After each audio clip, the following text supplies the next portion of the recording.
Le débrief de la matinale étant fort de ce que vous avez entendu ce matin sur Europe 1. Le vice-président du CRIF est venu dénoncer tout à l'heure les propos de Marine Le Pen qui a nié hier la responsabilité de la France dans la rafle du Veldiv.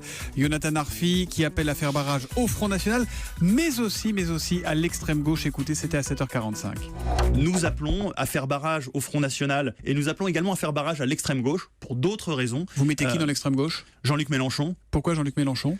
La question principale pour nous vis-à-vis de l'extrême gauche est la question du soutien apporté par les partis d'extrême gauche au boycott de l'État d'Israël, boycott qui, je le rappelle, est illégal en France, et ce boycott qui évidemment flirte là aussi avec l'antisémitisme. Donc notre volonté, c'est de faire voter pour les partis républicains. Il y en a suffisamment pour qu'on puisse aujourd'hui trouver son bonheur là-dedans. Jonathan Arfi du CRIF qui nous a également dit que le CRIF réfléchissait à un éventuel dépôt de plainte après les propos de Marine Le Pen. Le patron des boulangeries Paul a lui publié une vidéo appelant à voter pour François Fillon. Alors c'est son droit le plus strict bien sûr, sauf qu'il l'a fait au nom de tous ses salariés. Écoutez, c'était à 7h30. Je suis ici en tant qu'ambassadeur des 14 000 personnes que forme l'entreprise. Quand M. Fillon nous parle de la libération du travail, c'est la demande que font l'ensemble du personnel de pouvoir travailler quand on a envie de travailler plus, simplifier le code du travail, c'est évident. Voilà, le soutien du patron des boulangeries Paul à François Fillon au nom de ses 14 000 salariés. Évidemment, c'est pas très bien passé. Écoutez la réaction d'Henri Faki, délégué CFDT de Paul, c'était à 7h35.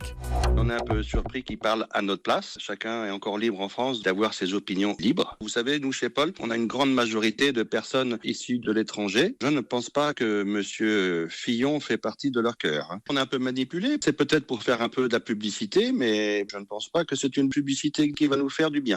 Et non, et sur les réseaux sociaux, il y a un hashtag boycott Paul qui est apparu depuis samedi dernier après la publication de cette vidéo sur le compte officiel de François Fillon. Et beaucoup de réactions ce matin encore. Monsieur le patron des boulangeries de Paul, je n'irai plus jamais dans vos boulangeries. Matam nous écrit, on ne mange pas de ce pain-là. Marcus Luxus, bon, je mangerai des brioches et des pains au chocolat ailleurs. Boycott Paul.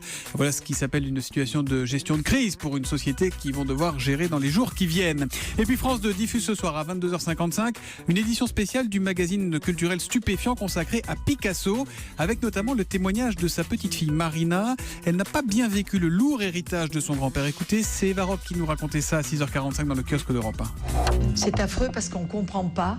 C'est étonnant comme phrase. Ça peut paraître provoquant, mais ça ne l'est pas du tout.